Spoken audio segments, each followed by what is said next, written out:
नमस्कार दोस्तों, स्वागत है आपका आज के मुख्य समाचार में, जिसमें सबसे पहली और बड़ी खबर में आपको बताएंगे कि नए सीबीआई अधिकारी के नाम पर नहीं बनी सहमति, सूत्रों का दावा। राहुल गांधी ने दिया डिसेंट नोट। खबर में आगे जिक्र होगा कि कांग्रेस की संविधान बचाओ रैली में पहुंचे मल्लिकार्जुन खड़गे, ढोल नगारों के साथ हुआ स्वागत। आगे आपको बताएंगे कि पहलगाम हमले से 3 दिन पहले पीएम मोदी को मिली थी खुफिया जानकारी और इसीलिए रद्द किया था कश्मीर दौरा। खड़गे ने कर दिया है बड़ा दावा। आगे जिक्र होगा कि सुप्रीम कोर्ट ने जजों की संपत्ति का ब्यौरा किया सार्वजनिक। न्यायपालिका में पारदर्शिता को लेकर यह अहम पहल। और इसी के साथ आगे जिक्र होगा कि नेहरू और इंदिरा की विदेश नीति के कारण आज रूस भारत के साथ, कांग्रेस का बड़ा दावा। दोस्तों, हर एक खबर की गहराई में आपको ले जाएंगे, लेकिन उससे पहले आपसे निवेदन की वीडियो कीजिए लाइक और चैनल को सब्सक्राइब करके बेल आइकन दबाकर कमेंट में लिखिए जय हिंद। रुक करते हैं सबसे पहली और बड़ी खबर की तरफ। नए सीबीआई अधिकारी के नाम पर नहीं बनी सहमति, सूत्रों का दावा। राहुल गांधी ने दिया डिसेंट नोट। जी हाँ दोस्तों, आपको बता दें कि प्रधानमंत्री नरेंद्र मोदी की अध्यक्षता में सोमवार को सीबीआई के नए डायरेक्टर की नियुक्ति को लेकर गठित समिति की बैठक हुई। इसमें लोकसभा में नेता प्रतिपक्ष राहुल गांधी और सीजेआई संजीव खन्ना भी शामिल हुए। सूत्रों के मुताबिक सीबीआई डायरेक्टर की नियुक्ति के मामले में राहुल गांधी ने केंद्र सरकार की तरफ से रखे नाम के प्रस्ताव से सहमत वो नहीं है और उन्होंने इसे लेकर डिसेंट नोट दिया है। सूत्रों का कहना है कि केंद्र सरकार की और वर्तमान सीबीआई निदेशक प्रवीण सूद के कार्यकाल को ही बढ़ाने का प्रस्ताव दिया गया था। हालांकि राहुल गांधी इस प्रस्ताव पर सहमत नहीं हुए। सीबीआई डायरेक्टर की नियुक्ति 3 सदस्यीय समिति करती है, जिसमें प्रधानमंत्री, लोकसभा में विपक्ष के नेता और भारत के चीफ जस्टिस शामिल होते हैं। रुक करते हैं अगली ब्रेकिंग न्यूज़ की तरफ। कांग्रेस की संविधान बचाओ रैली में पहुंचे मल्लिकार्जुन खड़गे, ढोल नगाड़ों के साथ हुआ स्वागत। जी हाँ दोस्तों, कांग्रेस की संविधान बचाओ रैली में अखिल भारतीय कांग्रेस कमेटी के अध्यक्ष मल्लिकार्जुन खड़गे पहुंच चुके हैं और राष्ट्रीय महासचिव के.सी. वेणुगोपाल भी उनके साथ रैली में पहुंचे हैं और यहाँ मुख्य अतिथि के रूप में पहुंचे मल्लिकार्जुन खड़गे का ढोल नगाड़ों के साथ स्वागत हुआ। मौके पर कांग्रेस के कई नेता और मंत्री मौजूद थे। जानकारी के अनुसार संविधान बचाओ रैली के बाद राष्ट्रीय अध्यक्ष मल्लिकार्जुन खड़गे कांग्रेस के तमाम नेताओं के साथ होटल बीएन और चाणक्य में यहाँ पर 3:30 बजे उन्होंने बैठक की और इस बैठक में जिला अध्यक्ष और जिला प्रभारी भी मौजूद थे। रुक करते हैं अगली ब्रेकिंग न्यूज़ की तरफ। पहलगाम हमले से 3 दिन पहले पीएम को मिली थी खुफिया जानकारी, इसीलिए रद्द किया कश्मीर दौरा। खड़गे ने किया बड़ा दावा। जी हाँ दोस्तों, कांग्रेस प्रमुख मल्लिकार्जुन खड़गे ने मंगलवार को दावा किया कि प्रधानमंत्री नरेंद्र मोदी को जम्मू कश्मीर में संभावित आतंकी हमले की खुफिया रिपोर्ट मिली थी, जिसके बाद उन्होंने केंद्र शासित प्रदेश का अपना दौरा रद्द कर दिया। खड़गे ने कहा कि 22 अप्रैल को पहलगाम हमले से 3 दिन पहले प्रधानमंत्री को एक खुफिया रिपोर्ट भेजी गई थी और उन्होंने कहा कि यह खुफिया विफलता है, सरकार ने इसे स्वीकार किया है और वो इसे हल करेंगे। अगर उन्हें यह पता था तो उन्होंने क्यों कुछ नहीं किया। मुझे जानकारी मिली है कि हमले से 3 दिन पहले प्रधानमंत्री मोदी को एक खुफिया रिपोर्ट भेजी गई थी और इसीलिए उन्होंने कश्मीर जाने का अपना कार्यक्रम रद्द कर दिया। मैंने ये एक अखबार में भी पढ़ा। खड़गे ने यह भी कहा कि सरकार ने माना है कि हमले में खुफिया विफलता हुई थी, जिसमें 26 लोगों की जान चली गई थी और खड़गे ने पूछा कि उन्होंने कहा है कि वो इसमें सुधार करेंगे। हमारा सवाल यह है कि जब आपको इसके बारे में पता है तो फिर अच्छे इंतजाम क्यों नहीं किए गए। रुक करते हैं अगली ब्रेकिंग न्यूज़ की तरफ। सुप्रीम कोर्ट ने जजों की संपत्ति का ब्यौरा किया सार्वजनिक। न्यायपालिका में पारदर्शिता को लेकर अहम पहल। जी हाँ दोस्तों, सुप्रीम कोर्ट ने कहा कि पारदर्शिता बढ़ाने के लिए उसने न्यायाधीशों की संपत्ति का ब्यौरा न्यायालय की वेबसाइट पर अपलोड कर दिया है।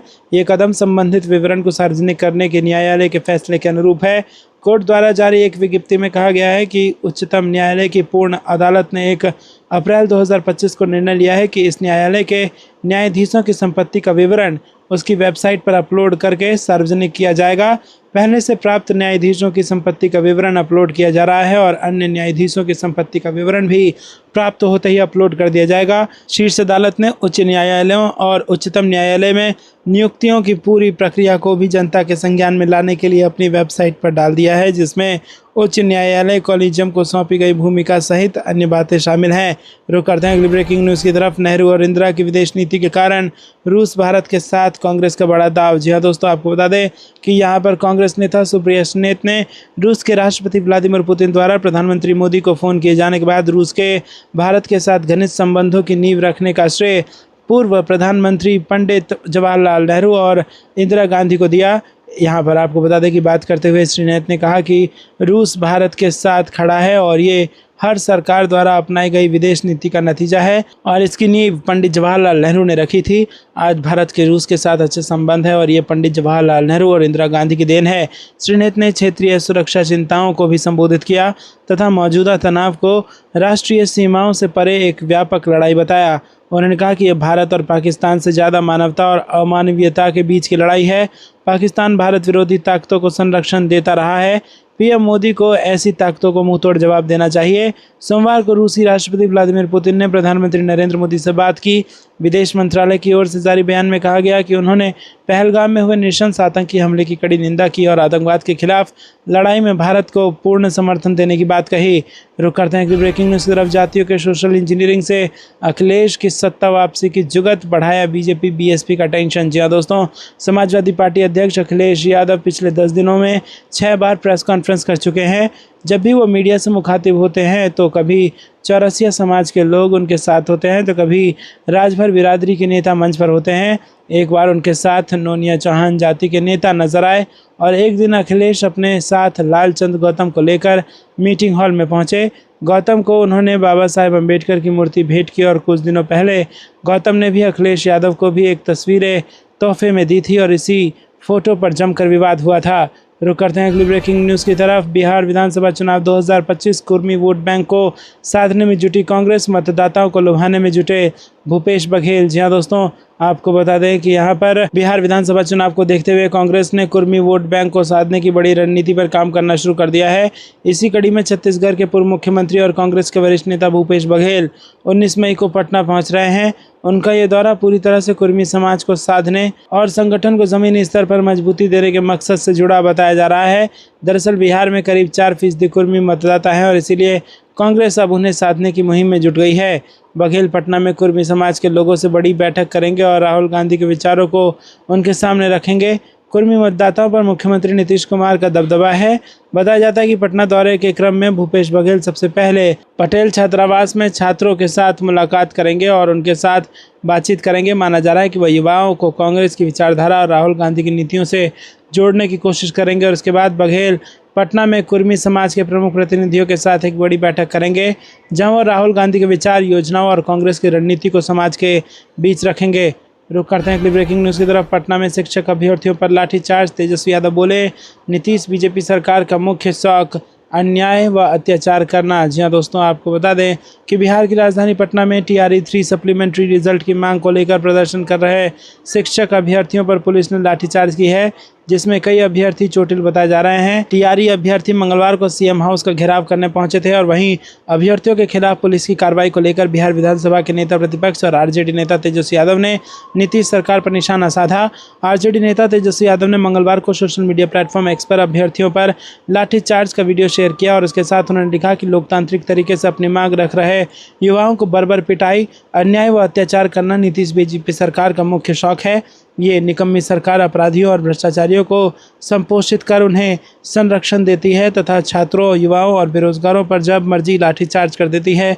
सभी लोग एकजुट होकर इस बार NDA की 20 वर्षों की इस निकम्मी, आवारा और नकारा सरकार को बदलेंगे, ये निश्चित है। रुक करते हैं अगली ब्रेकिंग न्यूज़ की तरफ। महिला उम्मीदवारों के लिए सचिव पद आरक्षित हो, SCBA चुनाव के लिए कोर्ट ने तय की 20 मई की तारीख। जी हाँ दोस्तों, आपको बता दें कि शीर्ष कोर्ट ने मंगलवार को सुप्रीम कोर्ट बार एसोसिएशन के चुनाव के लिए 20 मई की तारीख तय की। ये चुनाव 2024 में तैयार की गई अंतिम मतदाता सूची के आधार पर होंगे।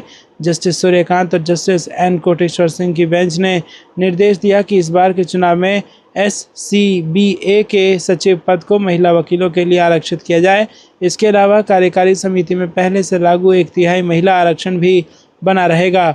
बेंच ने यह भी स्पष्ट किया कि जिन वकीलों ने 28 फरवरी तक पात्रता हासिल कर ली है वो SCBA के 2025 के चुनाव के लिए मतदाता सूची में शामिल होने के हकदार होंगे। चुनाव के बाद मतगणना होगी और नतीजे 21 मई को घोषित किए जाएंगे। शीर्ष कोर्ट ने यह भी निर्देश दिया कि सुप्रीम कोर्ट के पूर्व जज L नागेश्वर राय की रिपोर्ट SCBA की वेबसाइट पर अपलोड की जाए।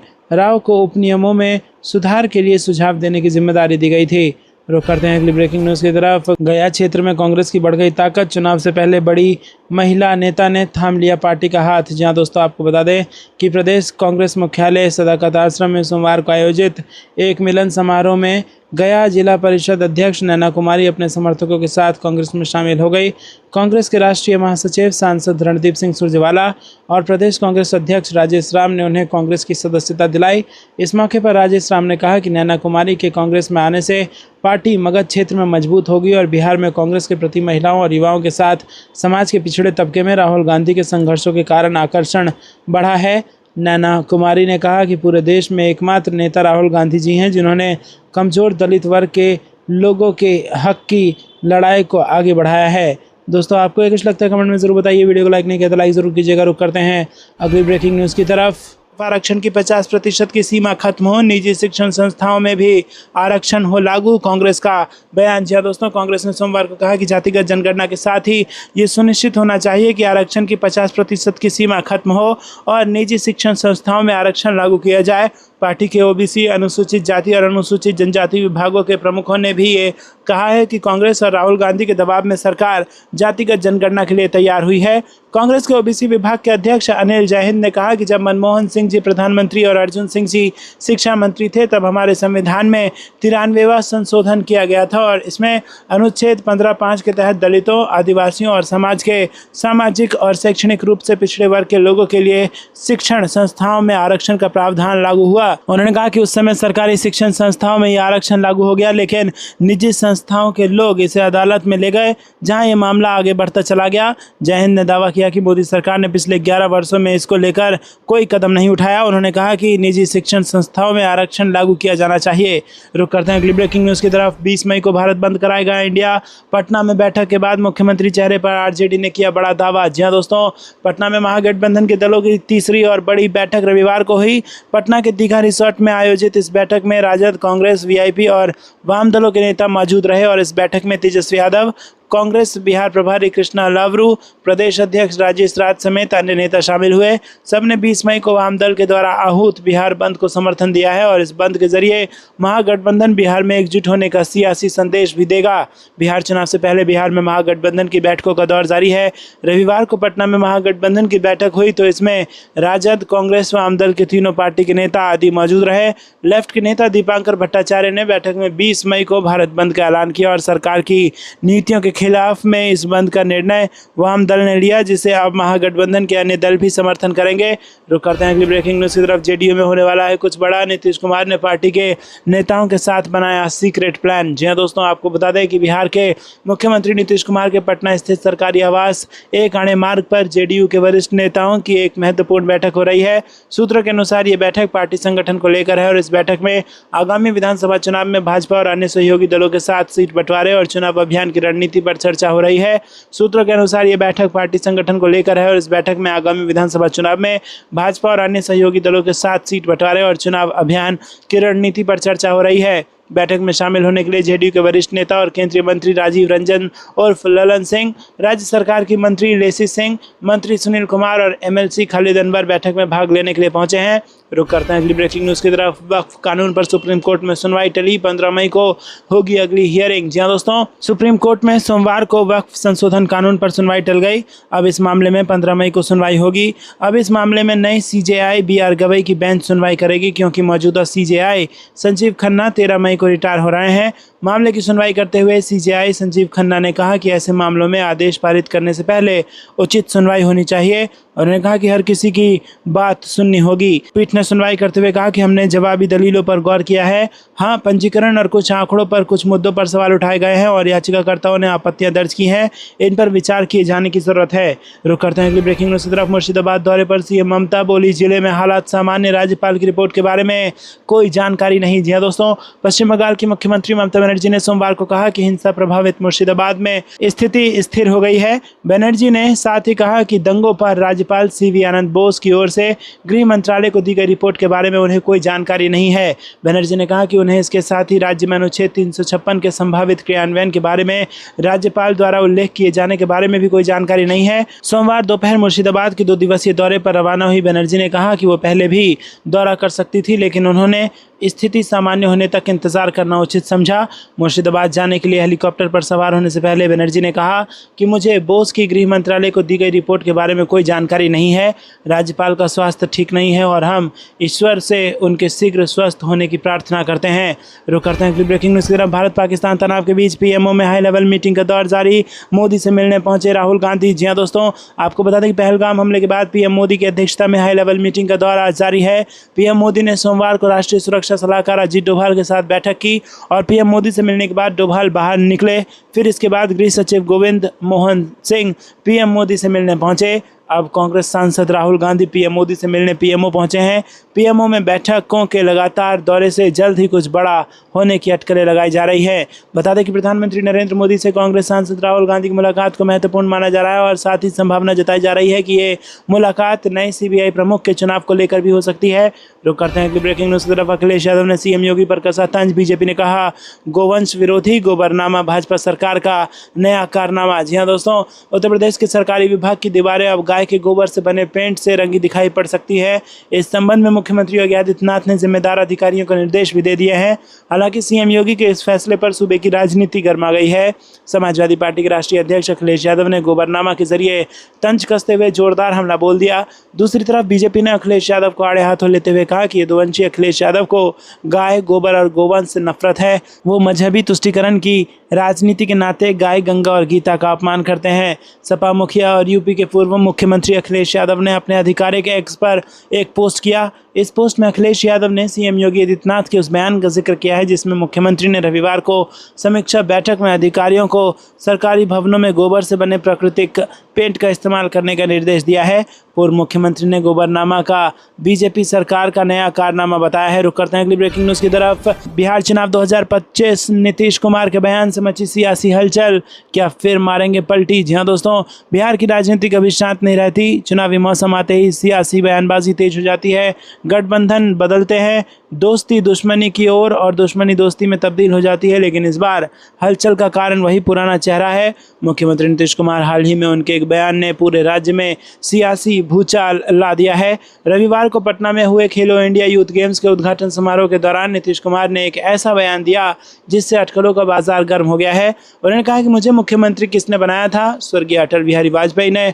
मैं हमेशा यहीं रहूँगा। मेरी पार्टी ने मुझे पहले भी कई बार इधर से उधर भेजा है, लेकिन ऐसा अब दोबारा नहीं होगा। साफ तौर पर उन्होंने ये संदेश देने की कोशिश की है कि वो भाजपा के साथ अपने रिश्तों को बरकरार रखना चाहते हैं। लेकिन नीतीश कुमार की राजनीतिक यात्रा को देखते हुए जनता और विपक्ष को उन पर आसानी से भरोसा नहीं हो रहा है। रुक करते हैं अगली ब्रेकिंग न्यूज़ की तरफ। नीतीश कुमार की पार्टी जेडीयू को झटका। चुनाव से पहले आरजेडी में शामिल हुआ ये बड़ा नेता। जी हाँ दोस्तों, 2025 के अंत में बिहार में विधानसभा चुनाव होना है और इस बीच राजनीति में अपना भविष्य देखने वाले नेता अपनी पसंद की पार्टियों में शामिल भी होने लगे हैं। जेडीयू के कोसी स्नातक क्षेत्र से विधान परिषद के पूर्व प्रत्याशी संजय चौहान रविवार को अपने सैकड़ों समर्थकों के साथ आरजेडी में शामिल हो गए। आरजेडी के प्रदेश कार्यालय स्थित कर्पूरी सभागार में रविवार को मिलन समारोह का आयोजन किया गया और इस मौके पर पार्टी के नेता रणविजय साहू, जयप्रकाश नारायण यादव, आलोक कुमार मेहता, बीमा भारती, भूदेव चौधरी, भाई अरुण कुमार, राजेश यादव आदि उपस्थित थे। रुक करते हैं अगली ब्रेकिंग न्यूज़ की तरफ। अगर अजित पवार सीएम बनना चाहते हैं तो उन्हें एमवीए में वापस आना चाहिए। एनसीपी नेता को उद्धव गुट का खुला निमंत्रण। जी दोस्तों, शिवसेना नेता विनायक राउत ने कहा कि अगर महाराष्ट्र के उप मुख्यमंत्री अजित पवार मुख्यमंत्री बनना चाहते हैं तो उन्हें महाविकास अघाड़ी में वापस लड़ जाना चाहिए। राउत ने जोर देकर कहा कि पवार सत्तारूढ़ महायुति गठबंधन में मुख्यमंत्री नहीं बन सकते। महायुति के सत्तारूढ़ गठबंधन में भाजपा, पवार की एनसीपी और उप मुख्यमंत्री एकनाथ शिंदे की अगुवाई वाली शिवसेना शामिल है। कांग्रेस, उद्धव ठाकरे के नेतृत्व वाली शिवसेना और शरद पवार के नेतृत्व वाली एनसीपी, एसपी विपक्षी ब्लॉक एमवीए के घटक हैं। राउत ने कहा कि अजीत पवार जिस गठबंधन में हैं उसमें वो कभी सीएम नहीं बन सकते। अगर उन्हें सीएम बनना है तो उन्हें एमवीए में वापस आना चाहिए। सीएम बनने का सपना देखने के बजाय उन्हें ऐसी जगह आना चाहिए जहां उन्हें वो अवसर मिल सके। राउत वर्तमान में शिवसेना गुट के सचिव के रूप में कार्यरत हैं और उन्होंने पिछले 2 कार्यकालों में लोकसभा में महाराष्ट्र के रत्नागिरी, सिंधुदुर्ग निर्वाचन क्षेत्र का प्रतिनिधित्व भी किया है। रुक करते हैं अगली ब्रेकिंग न्यूज़ की तरफ। ममता बनर्जी बोली बीएसएफ के जवान मिस्टर साहू को जल्द से जल्द लाया जाए। जी हाँ दोस्तों, आपको बता दें कि पश्चिम बंगाल के हुगली जिले के रहने वाले बीएसएफ जवान पूनम साहू गलती से इंटरनेशनल बॉर्डर पार कर पाकिस्तान पहुंच गए और वहां के रेंजर्स ने उन्हें हिरासत में ले लिया। और इस पर अब पश्चिम बंगाल की मुख्यमंत्री ममता बनर्जी ने भी चिंता जाहिर की है और उन्होंने कहा कि हमारी पार्टी के सांसद कल्याण बनर्जी उनके परिवार के संपर्क में हैं और सरकार भी संपर्क में है और हम चाहते हैं कि उन्हें जल्द से जल्द वापस लाया जाए। मुख्यमंत्री ममता बनर्जी ने कहा कि ये बहुत ही दुख की बात है कि वो मिस्टर साहू हैं, उनके परिवार के साथ हमारी पार्टी के सांसद कल्याण बनर्जी संपर्क में हैं और हम सरकार से भी संपर्क में हैं और हम चाहते हैं कि जल्द से जल्द वो जो है वो वापस आएँ। बता दें कि कश्मीर के पहलगाम में हमले के बाद भारत पाकिस्तान के बीच चल रही टेंशन के बीच साहू ने फिरोजपुर के पास अनजाने में बॉर्डर क्रॉस कर लिया। इसके करीब 5 दिन बाद बीएसएफ अधिकारियों ने हुगली के रिश्तरा में उनके परिवार से मुलाकात की और भरोसा दिया कि वो उनकी रिहाई के लिए पूरी लगन से काम कर रहे हैं। बीएसएफ अधिकारियों के घर जाने के बाद ही परिवार को कुछ उम्मीदें जगी हैं। आपको कैसा लगता है दोस्तों कमेंट में जरूर बताइए। गठबंधन की तीसरी बैठक में भी सीएम का चेहरा तय नहीं, तमाम जिलों में होगा कोऑर्डिनेशन कमेटी का गठन। जी हाँ दोस्तों, आपको बता दें कि बिहार में विधानसभा का चुनाव इसी साल होना है। ऐसे में सीट बंटवारे को लेकर महागठबंधन ने लगातार बैठकों का दौर चल रहा है। पटना में आरजेडी नेता तेजस्वी यादव की अध्यक्षता में तीसरी बार घटक दलों की बैठक हुई। इंडिया गठबंधन के कोऑर्डिनेटर कमेटी के गठन के बाद तेजस्वी की अध्यक्षता में दूसरी बैठक थी और इस बैठक में गठबंधन के सभी 6 घटक दल के प्रतिनिधि शामिल हुए। आज महागठबंधन के होने वाली बैठक में घटक दलों के सभी विधायक, विधान परिषद, लोकसभा और राज्यसभा के साथ साथ सभी जिला अध्यक्षों, संगठन के महासचिव और मोर्चा संगठनों के प्रदेश अध्यक्षों को भी बैठक में बुलाया गया है। इसमें महागठबंधन के सभी शीर्ष नेतृत्व मौजूद हैं। सदाकत आश्रम में हुई महागठबंधन की दूसरी बैठक में खुद तेजस्वी यादव ने ये जानकारी दी थी।